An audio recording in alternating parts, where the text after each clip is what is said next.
जय हिंद। आप देख रहे हैं दार्शनिक भारत लाइव।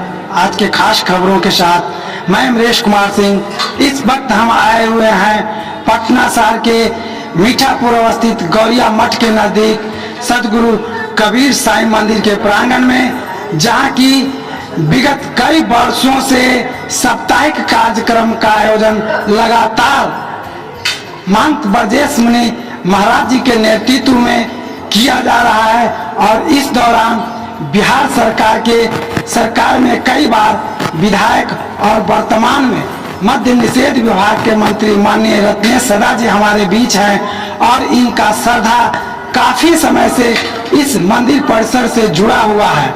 अक्सर हम देखते हैं कि ये कभी भजन गाते हैं तो कभी प्रवचन के माध्यम से लोगों में, विश्व के लोगों में सदगुरु कबीर के संदेशों का, प्रेम शांति और भाईचारे का संदेशों का लोगों के हित में प्रचार प्रसार करते हैं। इस वक्त सर हमारे सामने हैं। हम जानना चाहेंगे सर, वह क्या बात है जो आप हमेशा इस प्रांगण में दिखते हैं और भक्तों के बीच में नजर आते हैं? समय जब भी मिलता है हमको संसारिक काम से, चाहे राजकीय काम हो, चाहे घर गृहस्थ की काम हो, और उससे जब ही फुर्सत मिलता है, एको मिनट एको पल, तब हम आदरणीय ब्रजेश मुनि के पास आते हैं। और यहाँ जो भक्ति भजन होता है, माता बहन और ढेर श्रद्धालु आते हैं, उसके चरणों का दर्शन करने के लिए हमको लगाव हो गया है। उसी लगाव के चलते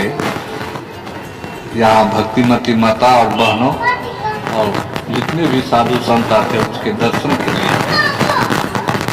कैसा महसूस होता है? भक्ति से बढ़ के संसार में कुछ नहीं है। ये तो माया रूपी संसार है, इसमें रह करके सारी बीच की नारी बीच सारी, हमको सारी बीच नारी और नारी बीच सारी बन के रहना, मतलब माया के साथ साथ भक्ति भी करना है, परिवार को देखना है, राजकाज को भी देखना है, और जो सामने में परिस्थिति आएगा उसको भी देखना है भक्ति के माध्यम से।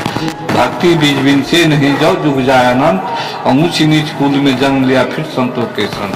भक्ति का थोड़ा सा बीज होता है, वो कभी विनाश नहीं होता है। जैसे ऊंच कुल में जन्म लिया मीराबाई, नीच कुल में लिया रविदास, नीच कुल में लिया सबरी, नीच कुल में लिया भक्त सुदर्शन, नीच कुल में लिया ढेर सारे ऐसे जो भी महात्मा हुए हैं, नीच से नीच उच्च से उच्च कुल में तुलसीदास, जो भी आए हैं भक्ति के प्रभाव से इस संसार में आपसी भाईचारा, प्रेम, सौहार्द नहीं बिगड़े, समता मूलक समाज को स्थापना करने के लिए जो भी साधु संत आए हैं। इसलिए भक्ति बीज बिनते नहीं जब जुग जाए अनंत, ऊंच नीच कुल में जन्म लिया फिर संतों के संत। तो भक्ति का बीज थोड़ा सा भी रहेगा जिस मानव में, जिस समाज में, जिस जात में, जिस पुरुष में, महिला में, वह भक्त ही बनेगा, न कि इस संसारिक लोग बनेगा। बहुत बहुत धन्यवाद।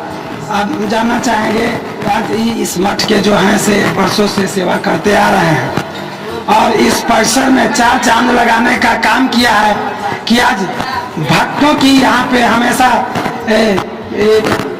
समर्पण होता है। और हमारे बीच ब्रजेश मुनि महाराज जी हैं। यह गुरु शिष्य परंपरा आखिर क्यों जरूरी है, इस पर थोड़ा प्रकाश डालें। देखिए, इसमें सदगुरु कबीर साहब ने कहा, गुरु गोविंद दोनों खरे काको लागो पाए, बलिहारी गुरु आपने गोविंद जो लिखा है। गुरु की बड़ी महत्व है। मैं नहीं कह रहा हूँ, महापुरुषों ने कहा, जो स्वयं को अनुभूति से उन्होंने साक्षात किया गुरु का प्रभाव क्या होता है, और उन्हीं का कृपा है संत गुरुजनों का। तो मेरा भी समय कट रहा है सत्संग में। सप्ताह में 2 दिन सत्संग होता है, और मंत्री जी तो अपने घर जैसा हो गए हैं कि लगातार 2017 से हमारे साथ जुड़े हुए हैं। और कहीं भी बुलाता हूँ, कभी फोन करता हूँ, तो ये सब के लिए एक मदद भी करते हैं हमेशा, और कड़वी पल्ला भी करते हैं। और अभी आचार संहिता है, फिर भी ये पूरे बिहार में दौरा कर रहे हैं, और अभी एनडीए की सरकार बनाने में भी लगे हुए हैं। और मैं चाहूँगा कि एनडीए की सरकार पुनः बने, इसलिए कि जरूरत है, समय अनुकूल जरूरत भी है। राज्य में जिसका भी हो, लेकिन केंद्र में एनडीए की सरकार हो, ये हमारे तरफ से भी मांग है जनता जनार्दन से। क्योंकि देखने को मिला बहुत परिवर्तन हुआ है। और मैं मंत्री से भी अभी थोड़ा देर पहले यही चर्चा चल रहा था, ये सत्संग के साथ साथ थोड़ा राजनीतिक विवाद चल जाता है। और यह आश्रम जो है वास्तविक में यहाँ के मीठापुर के आसपास के लोगों का वातावरण जो है भक्तिमय है। और सभी माताएं बहनें सप्ताह में 2 दिन आती है, सत्संग करती है, जो बनता है प्रसाद भी मैं करवाते रहता हूँ। और बहुत बहुत धन्यवाद देता हूँ महात्मा जी आपका भी कि हमेशा मेरा खबर को आप बनाते हैं। सभी मीडिया को धन्यवाद देता हूँ, दैनिक भास्कर हो, हिंदुस्तान हो, जागरण हो, भास्कर हो, सब कोई मेरे खबर को प्रत्येक सप्ताह छापते हैं। हमारे देश के दार्शनिकों ने ठीक ही कहा है कि जीवन जौवन राजमद अंचल रहे न कोई, जो दिन जाए संत संगत में जीवन का फल होई। तो यह जीवन और जीवन की यथार्थ, इस पर हम चर्चा नहीं करना चाहेंगे। बस इन्हीं शब्दों के साथ फिर मिलते हैं अगले खबरों के साथ। जय हिंद, जय सद्गुरु कबीर।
Yeah.